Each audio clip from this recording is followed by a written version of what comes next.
তুমি ছিলে না, খুব ভালো ছিলাম, বিশ্বাস করো খুব ভালো ছিলাম। যেই তুমি আমার লাইফে আসলা মনে হলো ভালো লাগাটা আরো বেড়ে গেছে, কিন্তু যেই তুমি আমাকে ইগনোর করা শুরু করলা মনে হলো আমি দুনিয়াতে আমার চোখে আর কিচ্ছু দেখতে পারতাছি না, সব অন্ধকার মনে হচ্ছে।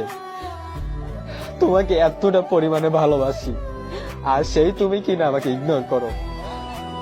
তোমার কাছে হয়তো বা আরো 10টা অপশন আছে, যে 10টা ছেলে থেকে একটা ছেলে চলে গেলে কি হবে, বাকি 9টার সাথে আমি SMS এ টেস্ট করব। কিন্তু আমি এতটা পরিবারের পাগল ছিলাম তোমার জন্য যে তুমি অনলাইনে কখন আসবা, তোমার অ্যাকাউন্টে আমি 14 বার রিফ্রেশ দিতাম যে তুমি অনলাইনে আসছো কিনা, অনলাইনে আসছো কিনা। তোমাকে আমি SMS দিব, তোমার SMS এর আমি উত্তরটা কখন পাবো। এত পরিমাণে উইক ছিলাম তোমার জন্য, আর সেই তুমি কিনা আমাকে ইগনোর করো। আরে সুন্দর চেহারাতে কিচ্ছু হয় না, সুন্দর একটা মন থাকতে হয়। আগে ভালোবাসা শিখো, ভালোবাসা কি জিনিস সেটা জানো। ভালোবাসতে হলে সুন্দর চেহারা না, ভালো একটা মন থাকা প্রয়োজন। যাদের কিনা সুন্দর মন আছে তারা ভালোবাসতে জানে এবং তারা ভালোবাসতে পারে। আর সেই মেয়ে তুমি কিনা ফেক আইডি দিয়ে টাইম লাইনে পোস্ট শেয়ার করো যে ভালোবাসার মানুষকে কখনো হারাতে হয় না। আরে আল্লাহ, তোমাকে আমি কিভাবে বোঝাবো না, এসব পোস্ট তোমার দ্বারা মানায় না, এসব আবেগ তোমার দ্বারা চলে না।